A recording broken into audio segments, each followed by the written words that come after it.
I was 13 when I first got access to a computer. My parents bought me a Macintosh in 1984 when I was 8 years old. I was in 6th grade. I learned to code in college. Freshman year, first semester, intro to computer science. I wrote a program to play tic-tac-toe. I think it was pretty humble beginnings. I think the first program I wrote asked things like, what's your favorite color?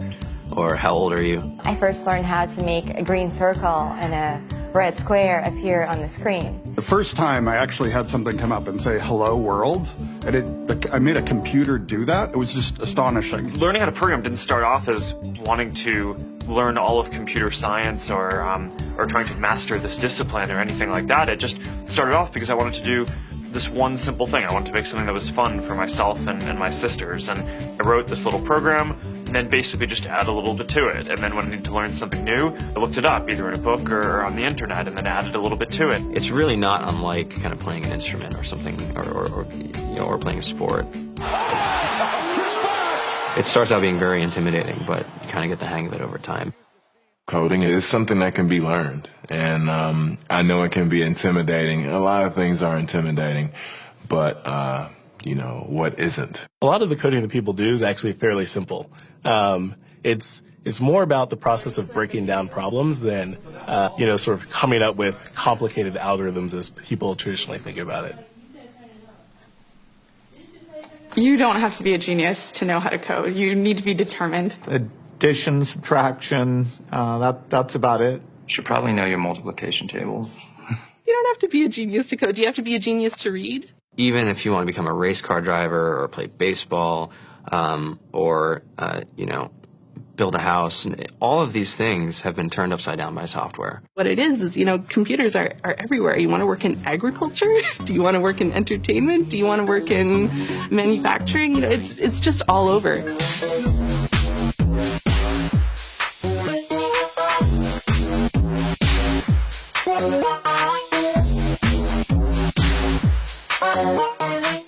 Here we are, 2013. We all depend on technology to communicate, to bank, information, and none of us know how to read and write code. When I was in school, I was in this after-school group called the Whiz Kids, and when people found out, they laughed at me and, all these things. And I'm like, man, I don't care. I think it's cool, and, I'm learning a lot, and some of my friends have jobs. Our policy is literally to hire as many talented engineers as we can find. The whole limit in the system is just that there just aren't enough people who are trained and have these skills today. To get the very best people, we try to make the office as awesome as possible.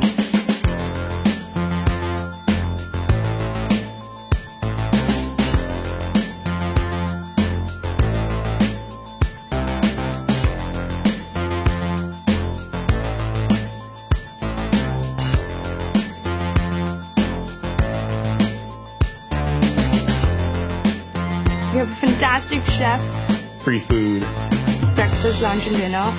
free laundry, snacks, even places to play and video games and scooters. There's all these kind of interesting things around the office and places where people can play or relax or go to think or play music or be creative. Whether you're trying to make a lot of money or whether you just want to change the world, computer programming is an incredibly empowering skill to learn. I think if someone had told me that software is really about humanity, that it's really about helping people by using computer technology, it would have changed my outlook a lot earlier. To be able to actually come up with an idea and then see it in your hands and then be able to press a button and have it be in millions of people's hands. I think we're the first generation in the world that's really ever had that kind of experience. Just to think that, you can start something in your college dorm room and you can have a set of people who haven't built a big company before come together and build something that 1 billion people use as part of their daily lives is just crazy to think about, right? It's humbling and it's amazing. The programmers of tomorrow are the wizards of the future. You're going to look like you have magic powers compared to everybody else. I think it's amazing. I think it's the closest thing we have to a superpower. Great coders are today's rock stars. That's it.